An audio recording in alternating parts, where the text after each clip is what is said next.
Doctor Khanna villa के garden में आ गए थे। वह विला की हालत देखकर हैरान हो गए। हर तरफ घायल लोग और लाशें दिख रही थी, पर वह बाहर खड़े होकर यह सब देखने के अपना टाइम वेस्ट नहीं कर सकते थे। इसीलिए वह राहुल के कहे अनुसार जल्दी से उसी मिनी हॉस्पिटल में चले गए जिसमें उन्होंने कियान के टाइम पर विला में ही बनाया था। राहुल सुहानी के साथ पहले से ही मिनी हॉस्पिटल में डॉक्टर खन्ना का वेट कर रहा था। सुहानी की हालत को देखते ही वह इमिडिएटली उसका ट्रीटमेंट शुरू करने लगे। तब तक कियान भी जॉन और सारे आदमियों को ख़त्म करके अंदर आ गया था। उसने डॉक्टर खन्ना से अपनी एरोगेंट वॉइस में कहा, ऑपरेशन ख़त्म होने में कितना टाइम लगेगा? डॉक्टर खन्ना उनके उस लुक को देखकर पहले से ही डरे हुए थे। उन्होंने अपनी कांपती हुई आवाज़ में कहा, करीब 1 घंटा। यह सुनकर कियान वहां से जाने लगा कि तभी राहुल भी उसके साथ जाने लगा। कियान ने उसे रोकते हुए कहा, तुम यहीं रुको, मैं ऑपरेशन ख़त्म होने से पहले आ जाऊंगा। कियान के कहने पर राहुल विला में ही रुक गया। शिवा भी घायल था, पर वह फिर भी कियान के साथ जाना चाहता था। इसीलिए कियान उसे और अपने कुछ आदमियों को साथ लेकर चला गया। दूसरी तरफ रात के 1 बज रहे थे। राघव अपने रूम में आराम से सो रहा था कि तभी उसके कानों में गोलियां चलने की आवाज़ आई और वह एकदम से उठकर बैठ गया। उसने ड्रॉर से अपनी गन निकाली और रूम से बाहर आ गया। उसके आदमी फ्लोर पर जख्मी हालत में पड़े थे। यह देखकर वह हैरान रह गया। उसने गुस्से में खुद से कहा, कौन है, किसने किया यह सब? यह कहते हुए राघव भी फायरिंग करते हुए बाहर आया। बाहर आते ही उसे कियान अपने दोनों हाथ में गन लिए फायरिंग करता हुआ दिखा। कियान समझ गया था कि उस पर अटैक करने वाला राघव ही है, क्योंकि पूरे मुंबई शहर में किसी में इतनी हिम्मत नहीं कि वह कियान पर अटैक कर सके। यह करने वाला राघव ही था। इसीलिए कियान सीधा उसके फार्म हाउस आ गया था उसे जवाब देने। कियान को देखकर राघव को समझने में देर नहीं लगी कि कियान ने जॉन को मार दिया है, और फिर वह भी गुस्से में कियान के ऊपर फायरिंग करने लगा। राघव के लिए कियान के ऊपर फायरिंग करने से कियान का ध्यान उसके ऊपर गया और वह रिटर्न फायरिंग करते हुए राघव के पास आने लगा। उसने राघव के पास आते हुए कहा, तूने गलती कर दी राघव, मेरे घर में घुसकर अब तुझे इस गलती की सज़ा भुगतनी पड़ेगी। कियान की टोन ने राघव के अंदर डर पैदा कर दिया था। वह कियान की लाल आंखों को देखकर सहम गया था, पर वह पीछे नहीं हट सकता था और गुस्से में वह भी कियान का सामना करने लगा। पर राघव की यह हिम्मत जल्दी ही हवा बनकर उड़ गई और कियान के उसकी ओर बढ़ते कदमों के साथ राघव अपने कदम पीछे लेने लगा। तभी राघव ने चारों ओर अपनी नज़रें घुमाकर देखा तो उसके आदमी आधे से ज़्यादा मारे गए थे। वह समझ गया था कि अगर वह यहाँ रुका तो आज कियान उसे मार ही डालेगा। तभी राघव के कुछ आदमी उसके आगे आकर उसे प्रोटेक्ट करने लगे। राघव यह देखकर जल्दी से फार्म हाउस की रूफ पर चला गया। राघव के पीछे पीछे विराज भी फार्म हाउस की छत पर चला गया। छत पर राघव का प्राइवेट जपार खड़ा था। राघव और विराज चपार में बैठे और तभी विराज ने पायलट को जल्दी उन्हें वहां से ले जाने का ऑर्डर दिया। जब तक कियान सभी आदमियों को मारकर छत पर पहुंचा, तब तक चपार फ्लाइट कर चुका था। कियान ने गुस्से में 2-3 बार हवा में फायरिंग करते हुए कहा, जहां भी जा रहा है लौट कर वापस आने की सोचना भी मत राघव, क्योंकि जिस दिन भी तू वापस आया वह दिन तेरा इस दुनिया में आखिरी दिन होगा। चपार भले ही थोड़ा दूर चला गया था, पर कियान के यह वर्ड्स इतने स्ट्रांग थे कि राघव के कानों तक पहुंच ही गए थे। कुछ देर बाद कियान भी विला वापस आ गया था। वह राहुल के साथ खड़ा डॉक्टर खन्ना के बाहर आने का इंतजार कर रहा था। कुछ ही देर में डॉक्टर खन्ना अपने दोनों एसिडेंट्स के साथ बाहर आए और उन्होंने अपने चेहरे से मास्क हटाते हुए कहा, सी इज़ फाइन। जब वह बाहर आए तो उनकी नज़रें कियान पर गई, जो उन्हीं की क्यूरियसिटी से देख रहा था। इसीलिए उन्होंने कियान के पूछने से पहले ही सुहानी की कंडीशन उनसे बता दी। डॉक्टर खन्ना हाथों से ग्लव्स निकालते हुए जा रहे थे कि कियान की आवाज़ सुनकर वह रुक गए। कियान ने उन्हें देखते हुए कहा, उसे होश कब तक आएगा? जिस पर डॉक्टर खन्ना ने कहा, कल सुबह तक। वे सभी एक एक करके वहां से चले गए और कियान सुहानी के पास चला गया। फिर सुहानी का हाथ अपने हाथ में लेते हुए उसने कहा, तुमने तो मेरी पूरी बात सुनी भी नहीं थी। यह कहकर उसने झुककर सुहानी के फॉरहेड पर किस कर दिया और उसे देखते हुए कहा, यू हैव चेंज्ड मी सुहानी। यह कहते हुए कियान ने अपने दिल पर हाथ रख लिया और आगे कहा, पहले कोई फर्क नहीं पड़ता था, पर अब यह दर्द होता है। मैं नहीं जानता क्यों होता है। तुम मेरा सुकून बन गई हो और अब तुम्हें मुझसे कोई दूर नहीं कर सकता। मैं हर उस शख्स की सांसें छीन लूँगा जो तुम्हें मुझसे दूर करने की कोशिश भी करेगा, फिर चाहे वह तुम्हारे दुश्मन हो या मेरे, किसी भी जिंदा नहीं छोड़ूंगा। अब तक तुमने मेरी नफरत देखी है, अब तुम मेरी दीवानगी देखोगी। यह कहते हुए कियान ने एक बार फिर सुहानी के फॉरहेड पर किस कर दिया और फिर उसके हाथ पर किस करने के बाद वो वहीं उसके बराबर में लेट गया।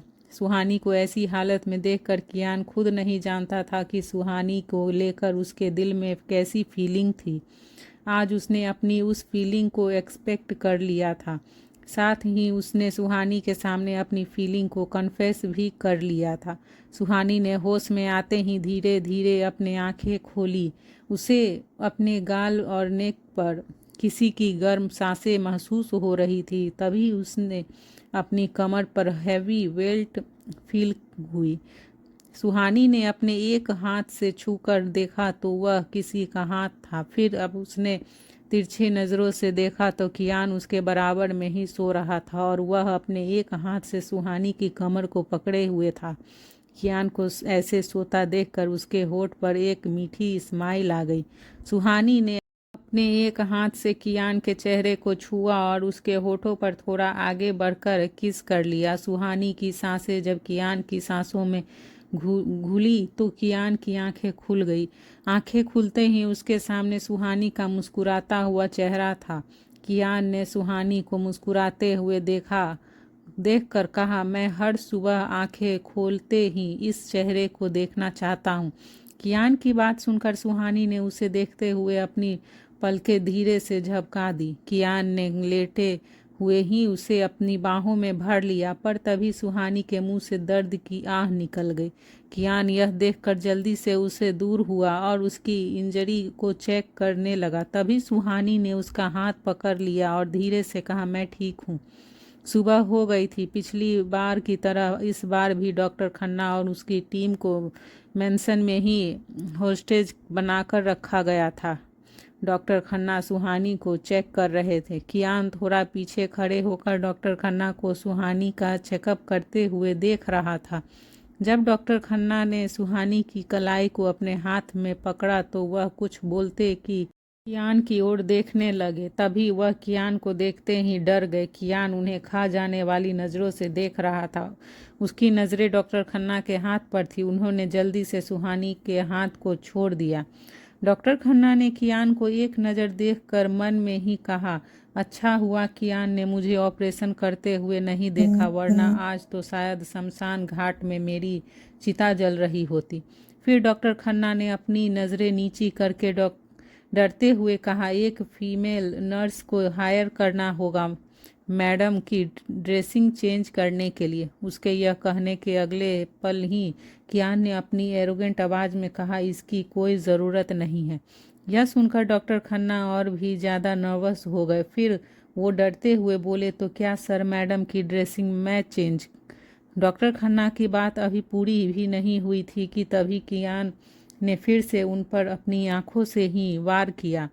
डॉक्टर खन्ना कियान की एरोगेंट से भरी आंखें देखकर डर गए। उन्हें एहसास हुआ कि वह क्या बोल गए। बचे हुए शब्दों को डॉक्टर खन्ना ने अपने मुंह में ही दबा लिया और नज़रें नीची करे हुए ही वहां से चले गए। कियान सुहानी के पास आ गया और उसे अपनी बाहों में उठाकर अपने रूम में ले गया। उसने रूम को अंदर से लॉक किया और ड्रेसिंग में यूज़ होने वाली सारी चीज़ें लेकर सुहानी के पास गया। कियान को सामने देखकर सुहानी की आंखें बड़ी हो गई। उसने कियान को देखते हुए नवसाते और शर्मिंदगी का घूंट अपने गले से उतारते हुए धीरे से कहा, क्या आप ड्रेसिंग चेंज करेंगे? उसकी बात पर कियान ने उसे एक आईब्रो उठाकर देखा और स्ट्रिक्टली कहा, क्यों, तुम्हें इससे कोई प्रॉब्लम है? सुहानी ने हिचकिचाते हुए कहा, प्रॉब्लम तो नहीं है, पर वह अभी कह ही रही थी कि तभी कियान ने बीच में ही कहा, ट्रस्ट मी, मैं नहीं देखूंगा। सुहानी ने हॉस्पिटल गाउन पहना था। कियान ने गाउन के आगे के 2 बटन खोलकर गाउन को थोड़ा नीचे कर दिया और उसकी ड्रेसिंग चेंज करने लगा। कियान सुहानी का हर तरह से ख्याल रख रहा था, उसे खाना खिलाना, उसकी ड्रेस चेंज करने में उसकी हेल्प करना। यह सब देखकर सुहानी को कियान पर बहुत प्यार आ रहा था। कियान पूरे 1 वीक तक सुहानी के साथ विला में ही रहा। इस बीच वह सिर्फ 2-3 बार ही ऑफिस गया था, वह भी ज़्यादा अर्जेंट काम होने पर। इस 1 वीक में सुहानी ने कियान के उस रूप को देखा था जिसकी उसने एक्सपेक्टेशन भी नहीं की थी। कियान की यह साइड सुहानी को उसका डिवोटेड बना रही थी। वह खुद को दुनिया की सबसे ज़्यादा लकी लड़की समझने लगी थी जिसे इतना केयरिंग और लिविंग हस्बैंड मिला था। वह धीरे धीरे कियान की एडिक्टर हो गई थी। वह अब उसे एक पल भी दूर नहीं रहना चाहती थी। तो वहीं कियान के भी पूरे वजूद पर सुहानी ही छाई हुई थी। कियान के दिल में नफरत बनकर रहने वाली सुहानी ने कब अपने लिए उसके दिल में प्यार भर दिया, उसका पता कियान को भी नहीं चला था। कियान ने अपनी बाहों में सोई हुई सुहानी को देखते हुए खुद से कहा, कब यह मासूम सी दिखने वाली सिली गर्ल मेरा पैशन बन गई, मुझे पता भी नहीं चला। यह कहकर उसने सुहानी को और कसकर अपनी बाहों में भरते हुए उसके फॉरहेड पर किस कर दिया। कुछ देर बाद सुहानी ने अपनी आंखें खोली और कियान के गाल पर किस करके स्माइल करते हुए कहा, गुड मॉर्निंग। कियान बिना किसी एक्सपेक्टेशन के सुहानी को ही देख रहा था। सुहानी ने उसे ऐसे देखते हुए मुंह बनाकर कहा, आप क्या कभी स्माइल नहीं करते? इतने हैंडसम दिखते हैं आप, थोड़ा सा तो हंस भी लिया करो।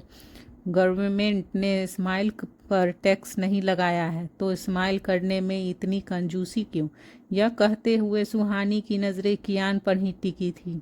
कियान बिना एक्सप्रेशन के सुहानी को देख रहा था। उसकी बातें सुनकर उसके होठ पर क्यूट सी स्माइल आ गई और उसने स्माइल करते हुए कहा, सिली गर्ल। कियान को स्माइल करते देखकर सुहानी की नज़रें उस पर से हट ही नहीं रही थी। कियान स्माइल करते हुए उसे बहुत क्यूट और गुड लुकिंग लग रहा था।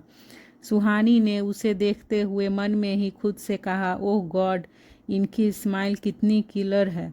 अगर दूसरी लड़कियों ने इन्हें इस लुक में देखा तो नो, मैं रिस्क नहीं ले सकती। यह सब सोचते हुए सुहानी ने कियान के होठ पर अपने होठ रख दिए।